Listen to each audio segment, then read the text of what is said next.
15,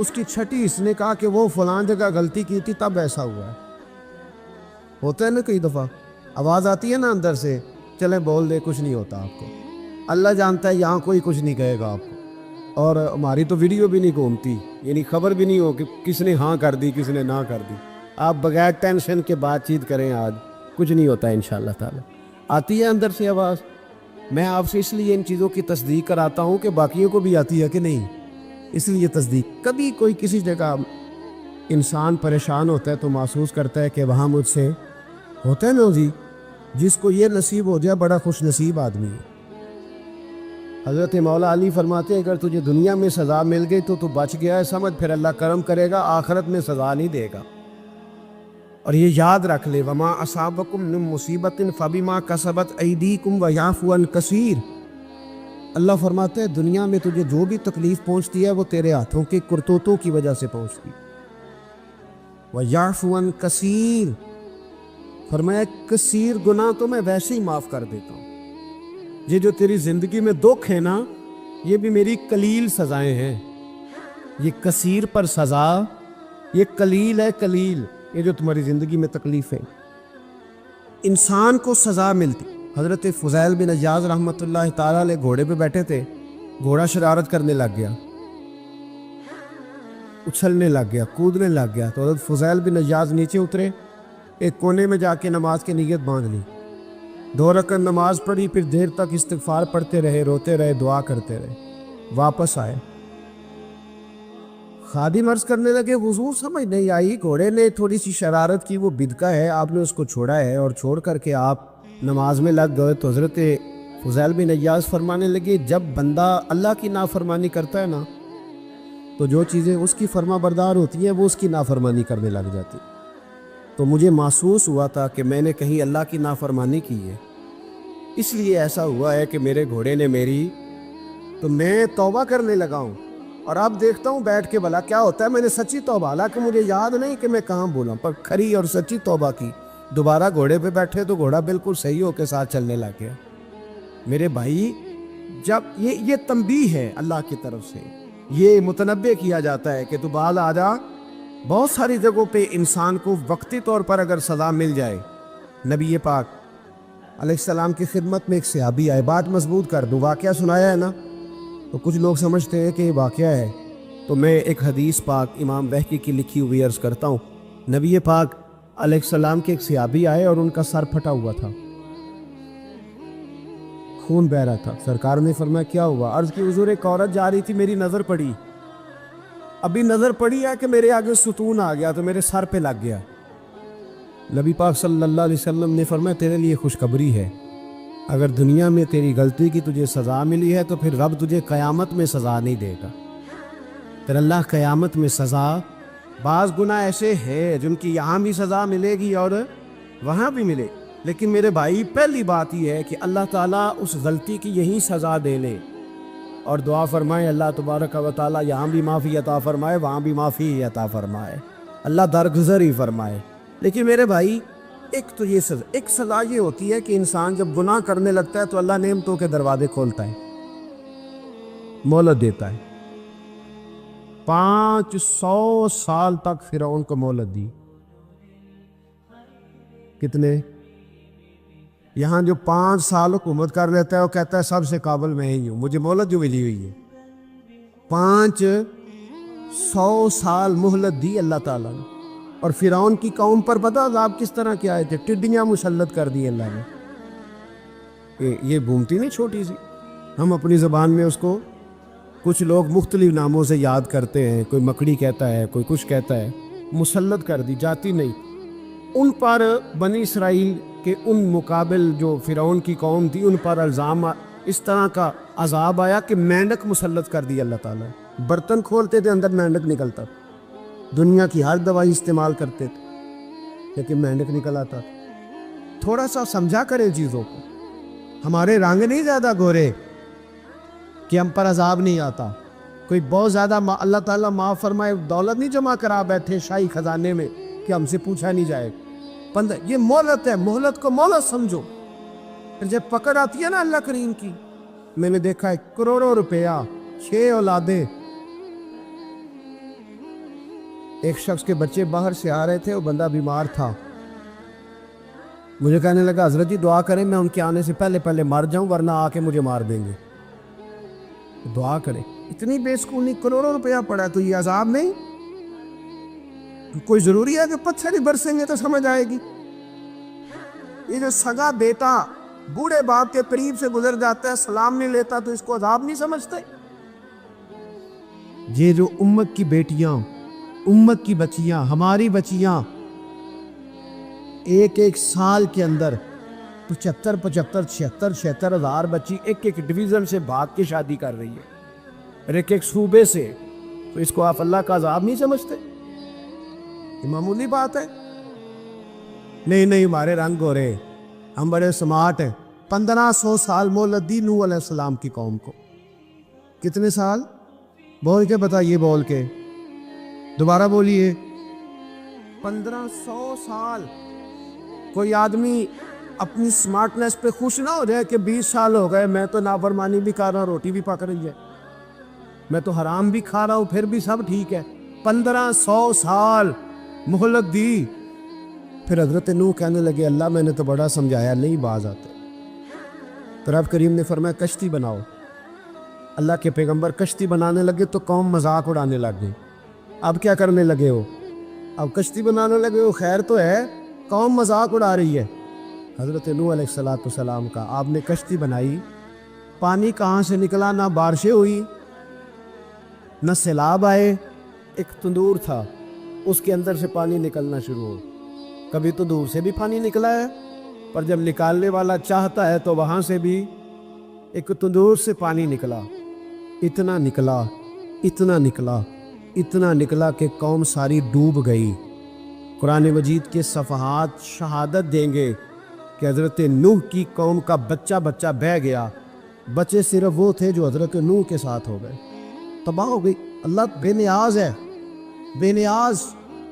1500 سال مہلت ملے اور تو پھر بھی کہے رب بڑا کریم ہے، معاف کر دے گا. 1500 سال تجھے گنجائش دے اور تو کہے کوئی نہیں، بات معافی ملنی چاہیے ابھی بھی. میرے بھائی، حضرت صالح علیہ السلام کی قوم، حضرت صالح نے تبلیغ شروع کی تو کہنے لگے پہلے معجزہ دکھاؤ. جی آج تو نہ لوگ معجزے مانگتے ہیں. آج بھی لوگ کرامتیں اور معجزے، اللہ معاف کرے، جو چیزیں معجزہ تو ہو نہیں سکتا، لیکن آج بھی لوگ، آپ یقین کریں، کہتے ہیں یہ بڑی نمازیں پڑھتا ہے تو پھر بخشا کیوں نہیں گیا، پھر کیوں نہیں منو سلوا کیوں نہیں اترا اس پر، پھر میں بھی اسی طرح ہی ہوں، کیا اس کے اندر خوبی آ گئی؟ مولوی بھی ویسے ہی ہے، صوفی بھی ویسے ہی ہے. لوگ مان بھی رہے، لوگ دلیلیں مان بھی رہے، ابھی بھی لوگ بحث نہیں کرتے. کیا فرق آ گیا؟ ابھی ویسے ہی ہیں سارے. اللہ تعالیٰ سے ڈرنا چاہیے. ہمیں سامنے والے کی طرف دیکھ کر صحیح ہونے کا حکم نہیں ہے، ہمیں اپنی اصلاح کا حکم ہے. اپنی طرف دیکھ کے اپنے آپ کو ٹھیک کرنے کا. الزام لگا کے گزر جانا، اس کا کوئی مطلب ہے؟ سنو اور یاد رکھو. حضرت صالح علیہ السلام سے کہنے لگے پہلے معجزہ دکھائیں، تو حضرت صالح علیہ السلام نے فرمایا اونٹ کہاں سے پیدا ہوتے ہیں؟ کہاں؟ اونٹنی کے بطن سے. فرمایا آؤ میں تمہیں پہاڑ کے اندر سے اونٹنی پیدا کر کے دکھاتا ہوں. کہاں سے؟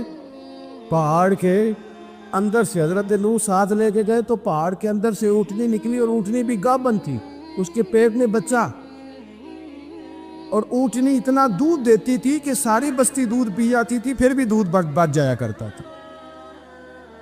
لیکن حضرت نوح علیہ السلام نے فرمایا تم نے دیکھ تو لیا یہ اسے، یہ جتنا دودھ دے گی روٹی بھی اتنی کھائے گی. ایک دن تم سارے پانی پیو گے، ایک دن یہ سارا پانی پیا کرے گی. ایک دن تم سارے باقی جانوروں کو گھاس کھلاؤ گے، ایک دن یہ اونٹنی ہے. اونٹنی کا نام کیا؟ ناقۃ اللہ، اللہ کی اونٹنی. کس کی اونٹنی؟ نام کیا ہے؟ اللہ کی. یہ اللہ کی اونٹنی ہے. تو حضرت نوح علیہ السلام کی اونٹنی فرمایا اس کی بے ادبی نہ کرنا. باز نہیں آئے لوگ، باز نہیں آئے. کہنے لگا جی دودھ دینا تو ٹھیک ہے، پر یہ جو سارا پانی پی جاتی ہے نا، یہ صحیح نہیں. یہ جو ساری گھاس کھا جاتی ہے یہ نہیں تھی. دودھ دینا تو ٹھیک ہے پر یہ نہیں صحیح. آپ نے فرمایا اسے کچھ نہ کہنا، اللہ کی اونٹنی ہے. میں کہا کرتا ہوں ان لوگوں نے ناقۃ اللہ کی بے ادبی کی. حضرت نوح علیہ السلام کی اونٹنی کی ٹانگیں کاٹ دی، صالح علیہ السلام کی. اور دیکھو اللہ بڑا بے نیاز ہے، اگر پیدا کرنا جانتا ہے تو حفاظت کرنی نہیں جانتا؟ لیکن رب کریم نے فرمایا نہ کرنا، انہوں نے ان کے پیر کاٹ دیے، کانوں پہ چھریاں لگائیں، اونٹنی جب مر گئی، اونٹنی اللہ تبارک و تعالیٰ کی وہ اونٹنی جب مر گئی تو حضرت صالح علیہ السلام کی قوم پر رب کریم نے زلزلہ بھیجا، اذا زلزلت الارض زلزالہا، جب زلزلے آئے گے اور جب ان کا زلزلہ زلزلہ آتا ہے نا، کیا کرتی ہے قوم؟ لا الہ الا اللہ، لا الہ الا اللہ، کلمے جاری ہو جاتے۔ بلکہ ایک دفعہ ایسا بھی ہوا کہ مسجدوں میں اعلان ہونے لگے زلزلہ آ رہا ہے، جو فجر کے لیے نہیں اٹھے زلزلے کے لیے وہ بھی اٹھ گئے، جن کا دعویٰ ہے نا میری سویرے آنکھ نہیں کھلتی، ان کی لگی نہیں کتنے گھنٹے، بعد میں بھی نہیں لگی، ٹی وی پہ اعلان ہوتے رہے کوئی نہیں آ رہا سو جاؤ چپ کر کے، لیکن آنکھ لگی۔ موت سے تو ڈرتا ہے، اللہ سے ڈرتا ہی نہیں، موت کا خوف ہے رب کا نہیں۔ زلزلہ آیا، ساری قوم تباہ ہو گئی۔ بتاؤ اگر ناقت اللہ کی گستاخی ہو تو اللہ ناراض ہو جاتا ہے، اور اگر اولیاء اللہ کی ہو، اگر اولیاء اللہ کی ہو تو رب ناراض نہیں ہوتا؟ شرم نہیں آتی لوگوں کو داتا صاحب کی بے ادبی کرتے؟ شرم نہیں آتی لوگوں کو غوث اعظم کی گستاخی کرتے؟ حیا نہیں آتی جنہوں نے دین پھیلایا ان کی بے ادبی؟ میں درد سے کہتا ہوں، رو کے کہتا ہوں، اور اگر کلیجہ پھٹ سکے تو میں دکھاؤں زخم کتنے۔ ایک آج کے موقع پر ایک بابا جی، اس سال 4,80,000 روپے کا پرائیویٹ حج تھا، اور بابا جی کی کیفیت کمزور تھی، بیچارے بیمار تھے، اس کے باوجود وہ گئے، بوڑھے آدمی، جا کے بیٹھیے، بزرگ، اور کتنی مشکل ہے وہاں مینا، مزدلفہ، عرفات، طواف زیارت، کتنا مشکل کام ہے طواف زیارت کرنا، طواف وداع کرنا، کس کٹھن سے حج کیا، بڑھاپے میں پیسے بھی لگائے، اور جب وہ روضہ رسول پہ گئے صلی اللہ، اور انہوں نے جا کے نبی پاک صلی اللہ علیہ وسلم کے روضے کی طرف منہ کر کے درود شریف پڑھا تو ایک ملا نے اٹھ کے کہہ دیا تو مشرک ہے۔ تو میری روح کانپی، میں نے کہا تجھے شرم نہیں آئی، حیا نہیں آئی؟ اس کی عمر دیکھ، کس بڑھاپے میں کہاں سے چلا، کہاں آیا۔ یہ مشرک ہوتا تو کسی مندر میں جاتا، یہ مشرک ہوتا تو کسی گرجے میں جاتا، یہ مشرک نہیں، یہ مومن ہے، اور یہ وہ والا مومن ہے جس کے سینے میں دل جب دھڑکتا ہے تو خالی دھڑکتا نہیں، ساتھ وہ محمد عربی پہ درود و سلام بھی پڑھتا ہے۔ شرم نہیں آتی لوگوں کو، اتنی بڑی گستاخی کرتے؟ جو روضہ رسول پہ آیا مشرک ہے۔ میں نے تو ایک مولوی کو صاف صاف کہا تھا، میں نے کہا اگر میں مشرک ہوں تو نکالو، مشرک کا داخلہ تو یہاں ویسے ہی منع ہے۔ شرم نہیں آتی؟ اپنی زبان کا پاس کرو کچھ۔ اتنا ظلم، اتنی بڑی فرقہ واریت امت میں، اتنا امت کو تقسیم کرتے ہو، تمہیں شرم نہیں آتی؟ جہاں سے اتحاد کا پیغام دینا چاہیے وہاں سے تم لوگوں کو فرقے کا پیغام دیتے، ایک مقصود فرقے کی تبلیغ کرتے ہو۔ خدا را، تو میں کہہ رہا ہوں ناقت اللہ کی بے ادبی پہ عذاب آتا ہے، تو اولیاء اللہ کی بے ادبی میں نہیں آتا؟ داتا صاحب ساری زندگی تبلیغ کرتے رہے، ایک آدمی نے اٹھ کے کہہ دیا جناب وہ تو شرک کا اڈا ہے، تو رب کریم ناراض نہیں ہوتا ان باتوں سے؟ ہمیں خیال کرنا چاہیے، اللہ سے ڈرنا چاہیے، ان چیزوں سے عذاب آتا اور آ رہا ہے، اللہ تعالیٰ ہمیں محفوظ فرمائے۔ اللہ ہمیں اس سے، قوم لوط پہ بھی عذاب آیا۔ ہم جنس پرستی، مرد مردوں سے بدکاری کرتے، حضرت نوح نے سمجھایا کہ یہ کام درست فطرت کے خلاف ہے، یہ کام درست نہیں۔ جب انسان یہ کام کرتا ہے تو زمین اور آسمان کانپتے ہیں۔ اب میں کیسے کھول کے بتاؤں، میرے پاس اعداد و شمار ہیں کہ پاکستان کے اندر اس کام کی کیفیت کیا ہے، اور کس طرح کر کے لوگ، میں تو رونا روتا رہتا ہوں داڑھی کا۔ لوگ کئی دفعہ کہتے ہیں حضرت صاحب پہلے بھی آئے تھے تو داڑھی کی بات، پھر بھی آئے تو داڑھی کی بات، تو میں رونا روتا ہوں۔ اس لیے روتا ہوں کہ جو کلین شیو نوجوان ہوتا ہے وہ امرد کے حکم میں ہے، اس پر وہی حکم لگتا ہے جو عورت پہ لگتا ہے، اس کے ساتھ مرد کا اٹھنا بیٹھنا اسی طرح ناجائز ہے جس طرح عورت کے ساتھ۔ حضرت جنید بغدادی رحمت اللہ تعالیٰ علیہ کے سامنے ایک شخص نے کہا وہ کتنا خوبصورت نوجوان جا رہا ہے، تو آپ فرمانے لگے تو حافظ قرآن نہیں؟ کہا ہاں۔ فرمانے لگے جا اپنے حفظ کی خیر بنا۔ وہ شخص کہتا ہے میں نے اس بغیر داڑھی والے کلین شیو نوجوان کو بری نظر سے دیکھا، مجھے قرآن پاک ہی بھول گیا، سارا قرآن پاک بھول۔ اور کتنے سال میں دعائیں کرتا رہا، بیت اللہ کے طواف کرتا رہا، میں یاد بھی کرتا تو نہیں ہوتا. کیسے اب تو ہمارا نعت کہاں بیوٹی پارلر سے ہو کے آتا ہے. ہم کسی اور کو کیا پیغام، وہ پیغام، وہ نظام، وہ طریقہ کار جس کا حکم تھا شریعت میں.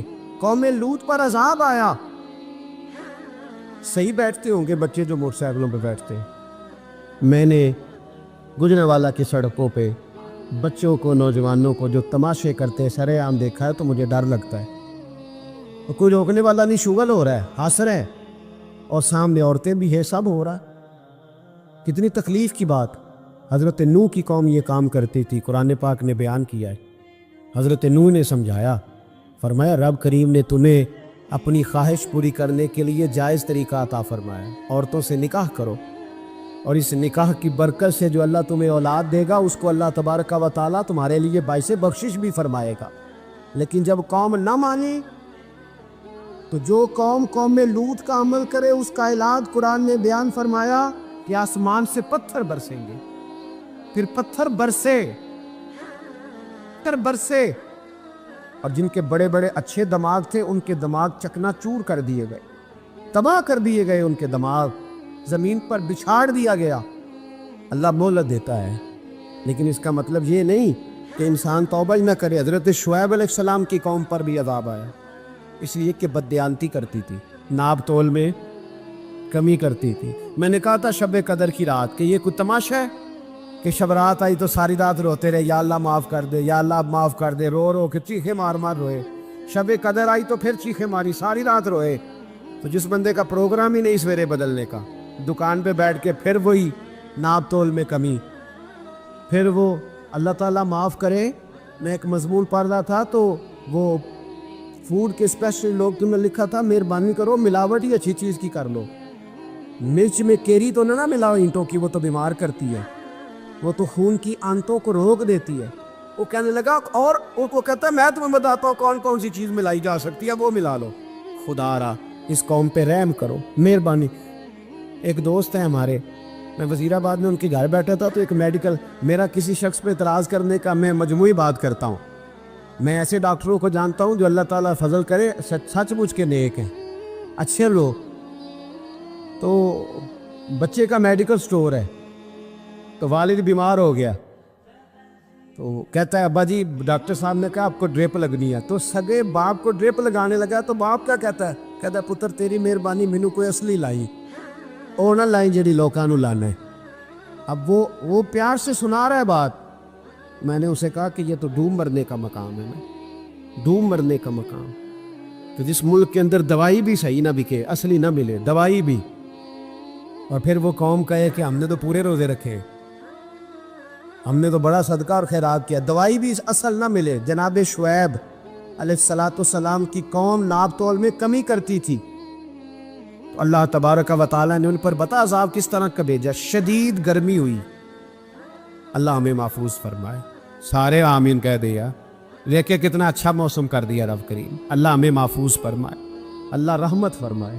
شدید گرمی کی لہر آئی، باہر اتنی گرمی ہوئی کہ لوگ اپنے گھروں میں گھس گئے. جس طرح سورج کی شعائیں گھروں کے اندر داخل ہو جاتی، اس طرح گرمی کی لہر اندر داخل ہوئی. اور جس طرح کسی کو آگ لگ جائے تو وہ آدمی اچھلتا کودتا ہے نا، اس طرح یہ لوگ اچھلنے لگے اور اچھل کود کے مر گئے. جرم کیا تھا؟ ناب تول میں کمی کرتے. حضرت داؤد کی قوم بھی تباہ ہوئی. جرم کیا تھا؟ ہفتے والے دن مچھلیاں نہیں پکڑنی تو یہ پکڑتے تھے. حکم ہے نا مسلمان کو نماز کے ٹائم کوئی اور کام نہیں کرنا، نماز پڑھنی ہو. میرا خیال ہے مسلمان تو فٹافٹ آ جاتے ہیں، سارے ہی پہنچ جاتے ہیں نا مسجدوں میں. ہلکا ہلکا بول رہے ہیں آؤ، کیوں نہیں پہنچتے؟ اگر حضرت سیدنا، اور پتہ انہیں صلاح کیا ملی؟ اللہ نے فرمایا اس ٹائم عبادت کرنے میں کام نہیں کرنا، وقت نہیں ہے کام کا. انہوں نے مچھلیاں پکڑی، 12,000 لوگ تھے. پتہ ہے مالک نے صلاح کیا دی؟ بندر بنا دیا اللہ کریم. قرآن مجید کا پہلا سپارہ پڑھے، فَجَعَلْنَاهَا نَكَالًا لِمَا بَيْنَ يَدَيْهَا وَمَا خَلْفَهَا. اللہ فرماتے پچھلوں کے لیے بھی عبرت بنا دیا، بعد والوں کے لیے بھی عبرت، نشان عبرت بنا دی. بندر بن گئے. اور جو ان کے دوست جو بچ گئے تھے ان کے پیر چومتے تھے، روتے تھے. آپ کے پاس جتنی بھی نعمتیں ہیں ان کو اگر آپ شمار کریں تو کبھی آپ کہیں گے کہ ساری نعمتوں میں آنکھ زیادہ ضروری ہے، کبھی کہیں گے کان زیادہ ضروری ہے، کبھی کہیں گے زبان زیادہ ضروری ہے، کبھی کہیں گے دل زیادہ ضروری ہے، کبھی کہیں گے روح زیادہ ضروری ہے۔ لیکن میں آپ سے عرض کروں، ان ساری چیزوں کے بغیر گزارا ہو سکتا ہے، رسول کائنات کی غلامی کے بغیر گزارا نہیں ہو۔ کیوں؟ اس لیے کہ اگر حضور کی شفقت نہ ہو، نبی پاک علیہ السلام کی رحمت نہ ہو، وہ ابن القیم نے ایک جگہ پہ کہا تھا کہ یہ حضور نے ہمیں انسان بنایا ہے، یہ نبی پاک علیہ السلام نے انسانیت کے اسباق پڑھائے ہیں، اخلاقی رویے کیا ہوتے ہیں حضور نے بتلائے ہیں۔ اگر حضور کا کرم نہ ہوتا تو انسان ایک دوسرے کو کاٹ کے کھاتا۔ یہ حضور نے بتلایا ہے کہ تم نے کس طرح زندگی کو گزارنا ہے۔ محبوب کریم علیہ السلام کا وجود نور ایک ایسی چیز ہے کہ اگر وہ کائنات سے معاذ اللہ سائڈ پہ کر دیا جائے تو اس کائنات کا قائم رہنا کسی صورت بھی ممکن ہے ہی نہیں۔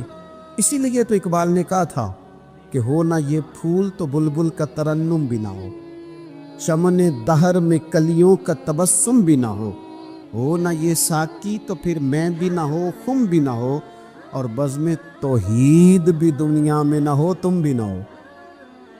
وہ بڑی بات کہہ گئے ہیں، میں نے بھی اس کو کوئی نہیں کھولنا، کہتے ہیں بزم توحید بھی دنیا میں نہ ہو، تم بھی نہ ہو، خیمہ افلاق کا استادہ اسی نام سے ہے، اور نبض ہستی تپش آمادہ اسی نام سے ہے۔ تو اقبال پھر ہمیں کرنا کیا ہے؟ کہنے لگے کرنا آپ کو یہ ہے کہ قوت عشق سے ہر پست کو بالا کر دے اور دہر میں اسم محمد سے اجالا کر دے۔ یہ کرنے کا کام ہے، اس رستے پہ آپ چل پڑے۔ میرے بھائی، پہلی امتوں کے آپ تذکرے پڑھ لیں، کتابوں میں موجود ہیں، سورہ آراف کو دیکھ لیں، اس میں بہت ساری چیزوں کا تذکرہ کر دیا گیا ہے، اور بھی قرآن مجید کی بے شمار صورتیں ہیں، آپ ان کو دیکھ لیں، اس پر غور کر لیں۔ جب قومیں نہیں مانتی تھی، انکار کرتی تھی، تو اللہ تبارک و تعالیٰ انہیں تباہ کر دیتا تھا۔ یہ بات نہیں مانی، ختم ہو گئی۔ ایک مقصد ہے نا جس کے لیے کسی چیز کو بنایا گیا ہے، تو مقصد تخلیق انسانیت کیا ہے کہ وما خلقت الجن والانس الا لیعبدون، جنوں اور انسانوں کو اللہ نے اپنی عبادت کے لیے پیدا کیا، اور ان کو جب عبادت کی دعوت دی گئی، جب انہیں پیغام دیا گیا اللہ تعالیٰ کی توحید کا، انہوں نے نہیں مانا، تو جس مقصد کے لیے بنایا تھا جب اس طرف ہی نہیں آئے۔ یہ پنکھا لگایا جاتا نا ہوا کے لیے، تو اگر پنکھا ہوا نہ دے تو اس کا کچھ چھت پہ کام ہے، اس کو اتار کے تو آپ سکریب والے کے پاس بھیج دیں گے، بھی ختم ہو گئی بات۔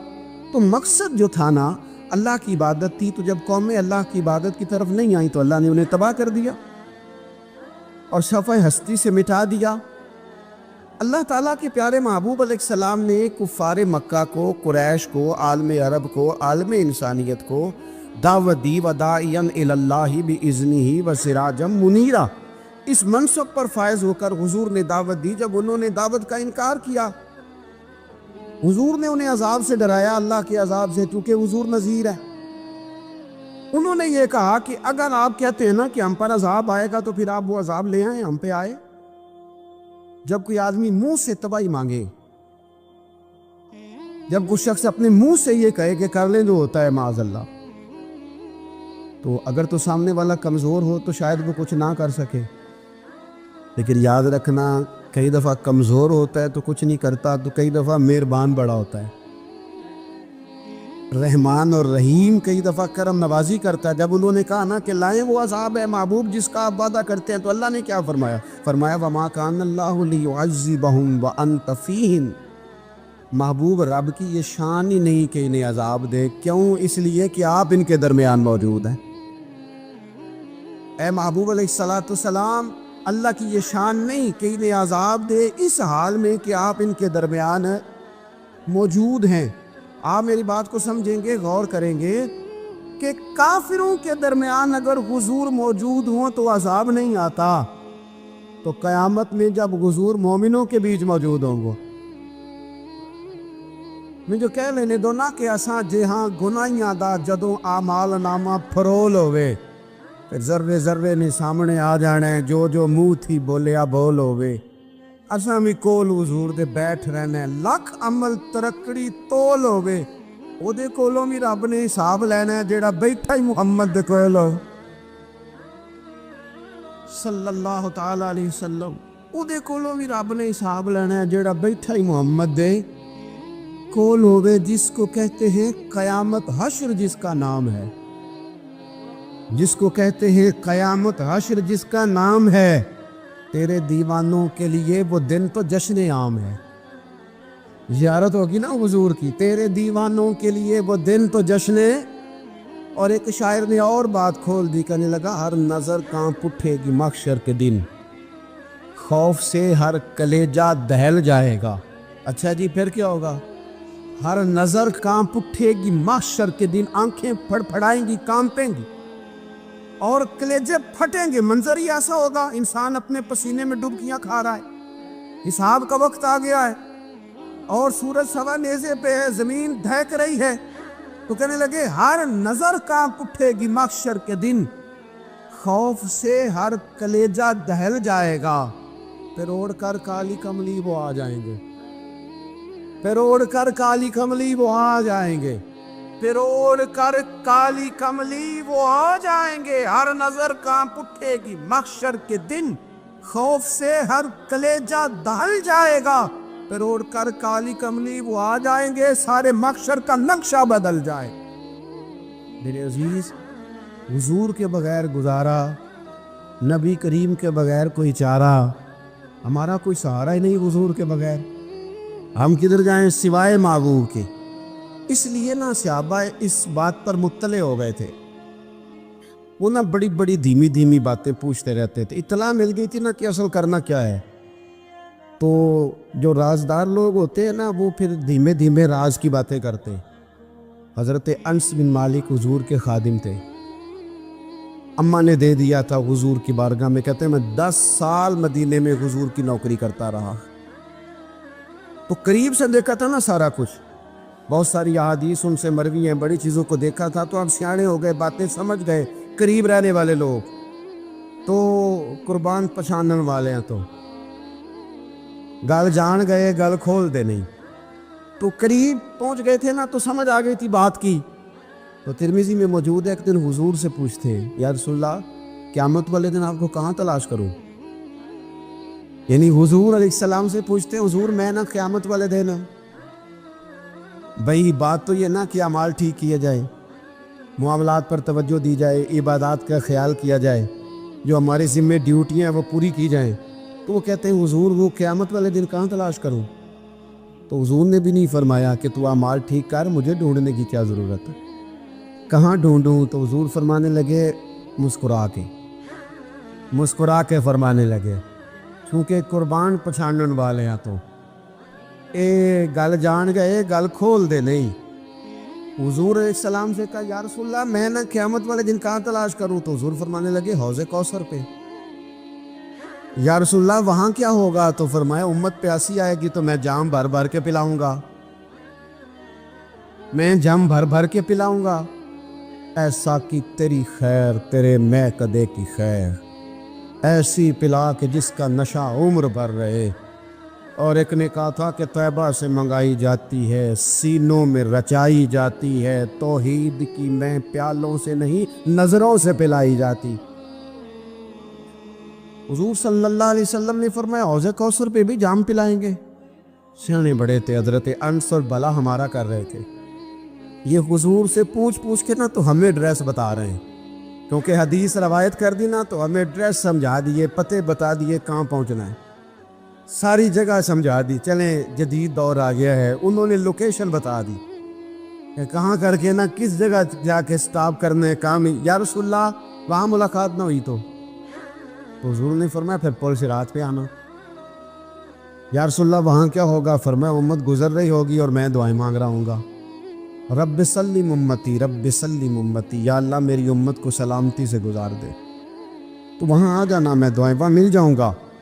قربان ٹائم فاضل بریلوی بول پڑے کہنے لگے خدا کی رضا چاہتے ہیں دو عالم، خدا چاہتا ہے رضائے محمد، اجابت کا جوڑا عنایت کا سہرا، دلہن بن کے نکلی دعائے محمد، اجابت نے جھک کر گلے سے لگایا بڑی ناز سے جب دعائے محمد، رضا اب پل سے وجد کرتے گزریے کہ ہے رب سلم دعائے محمد صلی اللہ علیہ۔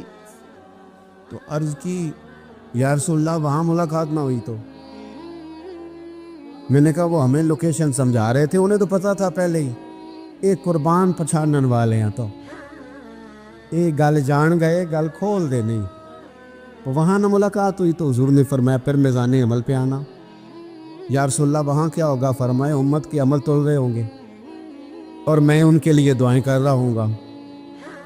میں نہیں جا سکا کبھی بچوں کے ساتھ پیپر دلوانے، استاد کو اجازت نہیں دیتے، کہتے ایگزامینر اور آئے گا کوئی، جس نے پڑھایا ہو اسے اجازت نہیں کہ تو جا۔ ابا جی کو اجازت نہیں ہوتی کہ وہ ایگزامینیشن ہال میں جائے، وہاں تو کوئی اور لوگ آتے ہیں۔ یہ بھی عجیب سبق ہے نا کائنات کا کہ سارے تعلیم و تربیت کے اسباق بھی حضور پڑھائیں، رنگ بھی سارا حضور ہی بتائیں، اور قبر کے سوالات بھی سارے ہمیں حضور بتا دے، اور جب پیپر ہونے لگے تو سرانے میں کھڑے ہو جائیں۔ تو پھر کیا لینا ایک دفعہ پھر کہ وہ دیکھو لو کہ رب نے حساب لینا، جیڑا بیٹھا ہی محمد دیکھو لو، وہ دیکھو لو کہ رب نے حساب لینا۔ میرے عزیز ہمارا گزارا نہیں حضور کے بغیر۔ لوگ اصل میں نا ہمارا مسئلہ نہیں سمجھتے، ہمارا مسئلہ کچھ اور ہے۔ لوگ ہمیں نہ بلا وجہ پریشان کرتے ہیں، کبھی جھنڈے سے، کبھی ڈنڈے سے، کبھی جھنڈی سے، کبھی کسی شے سے، کبھی کسی شے سے، کبھی کہتے ہیں وہ نعت اونچی پڑھ لی، کبھی کہتے ہیں سلام اونچا پڑھ لیا، کبھی کہتے ہیں وہ جھنڈیاں لگا دی۔ میں نے کہا آپ کی بات بھی ٹھیک ہے پر ہمارا مسئلہ تو سمجھو نا، ہمارا گزارا نہیں نا بھائی۔ جو کسے دا عاشق ہوئے وہ گل لو سے دیکھو، 100 مکر بہانے کر کے۔ میں پوچھے میاں صاحب نے مزار تے جا کے کہ مکر کرنے ٹھیک نہیں؟ تو سا کہنا مکر کردہ ہے تو حضور ٹھیک نے؟ کہ مینوں لگتا ہے کہ پولا جال جیسے پے کہ سونا راضی کرنا ہوئے تو موڑ ٹھیک نے۔ حضور نے ایک دن کہا تھا، حضرت ابو سعید خدری نے کہا یا رسول اللہ آپ قرآن پاک کی تلاوت کر رہے تھے، قرآن پاک بڑا سونا پڑھتے تھے نا۔ تو نبی کریم نے سن لیا، اب کیا کریں، دلیل دیں گے تو بات مضبوط ہو جائے گی۔ حضور نے سن لیا تو بعد میں فرمایا ابو سعید تو بڑا سونا قرآن پڑھتا ہے، رب کے علاوہ کسی کو دکھا کے عبادت کرنی جائز ہے؟ حضرت ابو سعید خدری کہنے لگے سن رہے ہیں، مجھے پتہ نہیں تھا آپ سن رہے ہیں، ورنہ میں نے تو اور بنا بنا کے پڑھنا تھا۔ اب تو مان جاؤ نا، جو کسے دا عاشق ہوئے گل لو سے دی کرد ہے، 100 مکر بہانے کر کے، 100 مکر بہانے کر کے او دہی مرنے مرد ہے۔ میرے عزیز ہماری مجبوری ہے، لوگ اس بات کو سمجھتے نہیں، ہماری مجبوری ہے، حضور کا میلاد ضروری ہے۔ لوگ سمجھتے نہیں بات کو، اس لیے بلا وجہ رٹا ڈال کے بیٹھتے ہیں۔ بھائی ہم نے تو کوئی رٹا ڈالنا نہیں، نہ سیاست کا، نہ دولت کا، نہ اقتدار کا، نہ کسی اور چیز کا۔ سیاست دے جھگڑے آسان چھوڑ دیتے، اتنے محبت دا جھگڑا ہے، یہ چھڑا کوئی نہیں سکتا۔ تو میرے عزیز ہمارا حضور کے بغیر گزارا، اور نبی پاک علیہ السلام کے بارے میں رب فرماتا والا سوف یعطیک ربک فترضی، محبوب میں آپ کو اتنا دوں گا کہ آپ اپنے رب سے راضی ہو جائیں گے۔ کیا کروں میں اب، یہ آیت اتنی شاندار ہے۔ حضرت امام زین العابدین رضی اللہ تعالیٰ عنہ سے کسی بندے نے کہا قرآن پاک میں سب سے زیادہ امید والی آیت کون سی ہے؟ اس کا خیال تھا لا تقنطوا من رحمت اللہ، کہیں گے اللہ کی رحمت سے نا امید نہ ہونا۔ اس نے کہا حضور سب سے امید والی آیت بتائیں۔ وہ کہتا میرے ذہن میں تھا کہ یہ والی آیت پڑھیں گے۔ تو امام زین العابدین رضی اللہ تعالیٰ عنہ فرمانے لگے سب سے امید والی آیت ہے والا سوف یعطیک ربک فترضی، رب کہتا ہے محبوب اتنا دوں گا کہ آپ اپنے رب سے راضی ہو جائیں گے۔ آیت نازل ہو گئی تو حضور پتہ کیا فرماتے ہیں صحابہ سے؟ فرماتے ہیں رب کہتا ہے حبیب تجھے راضی کرنا ہے، اور جب تک میرے سارے غلام جنت میں گئے نہ میں نے اللہ سے راضی ہونا ہی نہیں، میں نہیں راضی ہوتا اللہ سے۔ سارے جائیں گے تو تب تو میں تو کہتا ہی رہوں گا نا قربان پچھانن والے آتا۔ او گل جان گئے پر گل کھول دے، او گل کھول دے نہیں، پتہ چل گیا بات کا۔ حضور کے بغیر گزارا، حضور کے بغیر کوئی چارہ ہی نہیں۔ اور خود حضور کیا فرماتے، یہ سنن ابن ماجہ ہے، میرے رسول پاک صلی اللہ تعالیٰ علیہ وسلم ارشاد فرماتے، حدیث کے راوی حضرت ابو موسیٰ اشعری رضی اللہ تعالیٰ عنہ، حضور فرماتے کہ اللہ نے مجھے اختیار دیا۔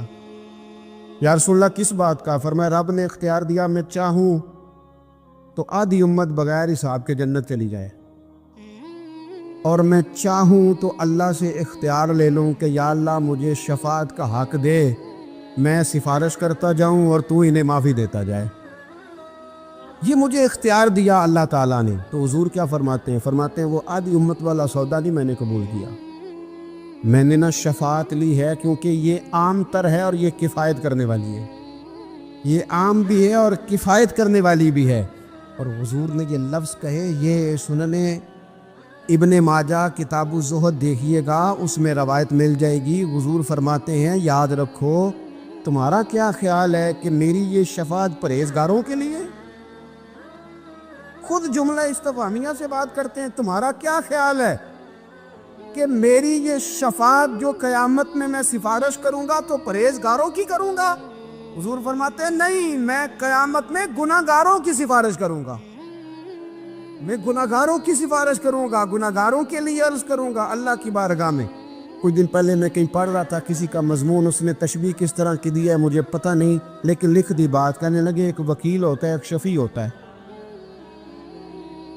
ایک وکیل ہوتا ہے، ایک حضور وکیل نہیں ہمارے، حضور ہمارے شفیع ہیں، شفاعت کرنے والے ہیں۔ وکیل یہ کہتا ہے جج صاحب سے کہ یہ جس کا میں وکیل ہوں نا، اس نے نا غلطی کوئی نہیں کی، اسے معاف کر دیں۔ وکیل یوں بحث کرتا ہے، کہتا ہے اس نے کیا ہی نہیں، جرم معاف کرے۔ اور جو شفیع ہوتا ہے نا وہ کہتا ہے مالک اس نے سارے کیے، تو میرے آنے کی لاج رکھ اور اسے معاف کر دے۔ یہ وکیل اور شفیع کا یہ فرق ہوتا ہے کہ شفیع کہتا ہے سونیا سارے کیے ہیں، بڑے بڑے پاپ کیے ہیں، پر میں جو آ گیا ہوں تو مہربانی کرنا معافی دے دے۔ میرے عزیز حضور کے بغیر کہیں بھی گزارا نہیں ہے۔